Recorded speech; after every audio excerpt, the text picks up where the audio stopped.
બ્રહ્માજી પાસે ગઈ છે। બ્રહ્માજી પાસે જઈ અને રુદન કરી અને કહે છે કે પ્રભુ પાપ બહુ વધી ગયા છે। બ્રહ્માજીએ આશ્વાસન આપ્યું છે કે થોડા જ સમયમાં નારાયણ અવતાર ધારણ કરશે। આશ્વાસન આપ્યા પછી ધરતી માતા પૃથ્વી ઉપર પાછા આવ્યા છે। મથુરા નગર છે અને મથુરા નગરના રાજા ઉગ્રસેન અને ઉગ્રસેન રાજા નો એક દીકરો જેનું નામ કંસ છે। કંસની પિતરાઈ એક બેન છે જેનું નામ દેવકી છે। દેવકી યુવાન થઈ છે અને દેવકીના લગ્ન નક્કી કરવામાં આવે છે વસુદેવજી સાથે। વસુદેવજી જાન લઈ અને મથુરા નગરમાં આવ્યા છે। કંસે આજે આખા મથુરા નગરને શણગાર્યું છે, રોશની કરવામાં આવી છે। બેનો આપણે પણ આપણા દીકરા દીકરીના લગ્ન આવતા હોય તો આપણા ઘરને શું જમાડીશું, કઈ રીતે જાનનું સ્વાગત કરીશું, સવારે નાસ્તામાં શું આપીશું, જાન વિદાય થશે ત્યારે કયું ઠંડુ પીણું આપીશું, એવું તમે ને અમે આપણે બધા વિચારતા હોઈએ। કારણ કે આવો પ્રસંગ 5-7 વર્ષે એકવાર આવતો હોય આપણા ઘરે। મથુરા નગરને શણગારવામાં આવ્યો છે। मेरी प्यारी बहनिया बनेगी दुल्हनिया। देवकी मैया ના લગ્નમાં જાનને 7 દિવસ સુધી રોકવામાં આવી છે। અનેક જાતના ભાવતા ભોજનિયા જમાડ્યા છે। જાનને ક્યાંક કચાસ ન રહે એનું ધ્યાન રાખવામાં આવ્યું છે। વાસ્તે ગાસ્તે બેનને પરણાવી છે। વસુદેવજીને કહેવામાં આવ્યું છે કે અમારી બહેન બહુ લાડકોડથી મોટી થઈ છે, અમારી બહેનને સાચવજો, ક્યાંક અમારી બહેનને ઓછું ન આવવા દેશો। સ્નેહીજનોને અલગ અલગ ભોજન પીરસાયા છે, બધાને જમાડ્યા છે, રાખ્યા છે, સાચવ્યા છે। લગ્નની જાનને વળાવવામાં આવી છે। સોનાના રથમાં કંસ રાજા આરૂઢ થયા છે અને પોતાના બહેન લાવવા માટે જઈ રહ્યા છે। રથ થોડો દેવકી અને વસુદેવ થકી જે 8મું બાળક થશે એ તારો કાળ બનશે। રથને રોકી રાખવામાં આવ્યો છે। કંસે રથના જે ઘોડામાં લગામ હોય એ ખેંચીને રથ ઉભો રાખ્યો છે।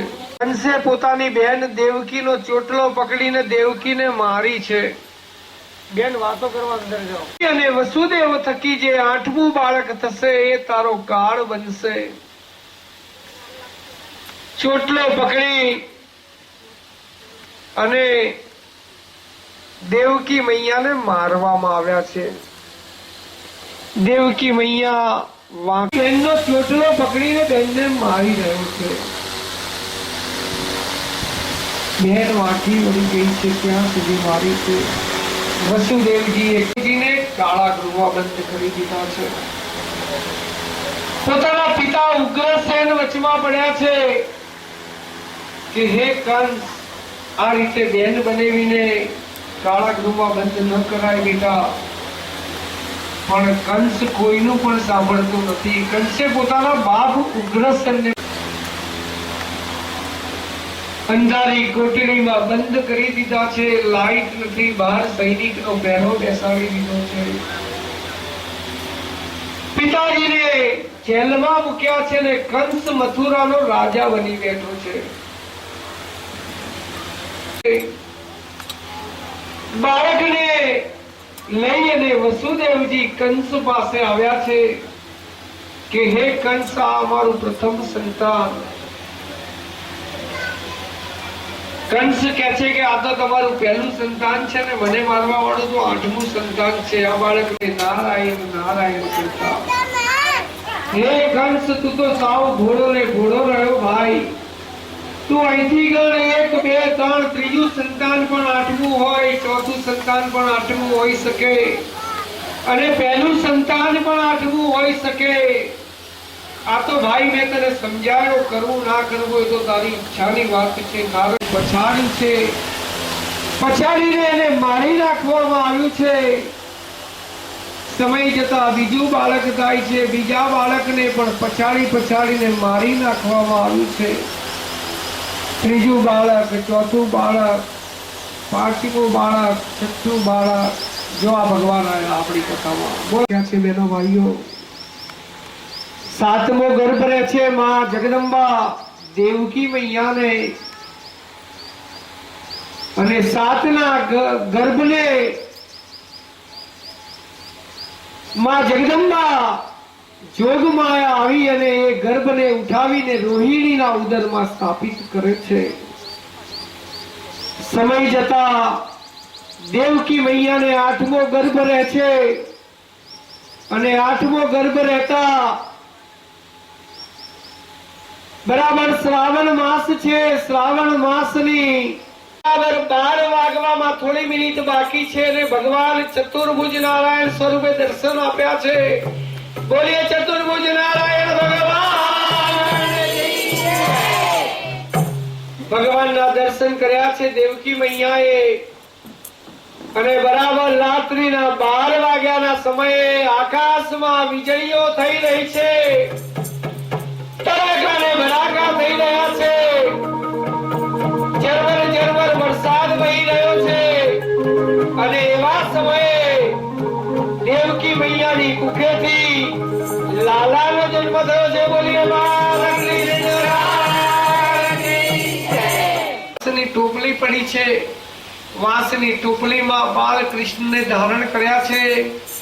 વાંસની ટોપલી માથે ધારણ કરીને વસુદેવજી મથુરાની જેલમાંથી બહાર નીકળ્યા છે. ગોકુળ જતા જતા વચમાં યમુનાજી નું પાણી હિલોળા લેતું હોય છે.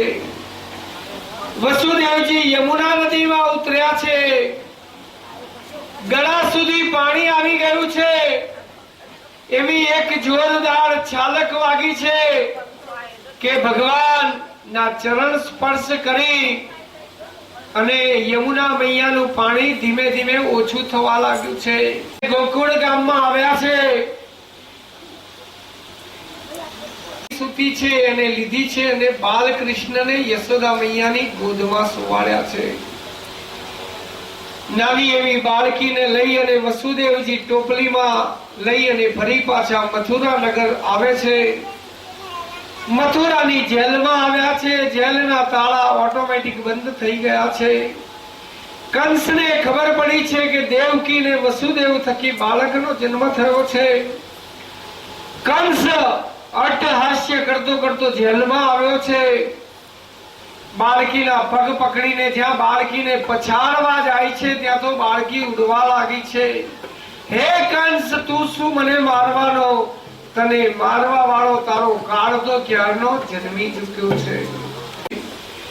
કંસનું આજે મોઢું પડી ગયું છે અને કંસને કંઈક ચેન નથી પડતું.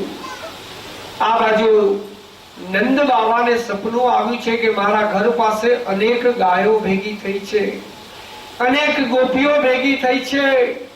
નંદ બાવા સવારે ઉઠીને જુએ છે તો ઘરની બહાર અનેક ગોપીઓ, અનેક ગાયો હંબા હંબા કરતી ઊભી છે. નંદ બાવા પોતાના ઘરમાં યશોદા મૈયા પાસે જાય અને જુએ તો લાલો મરક મરક હસતો હોય છે. બોલીએ બાલકૃષ્ણ લાલ કી જય.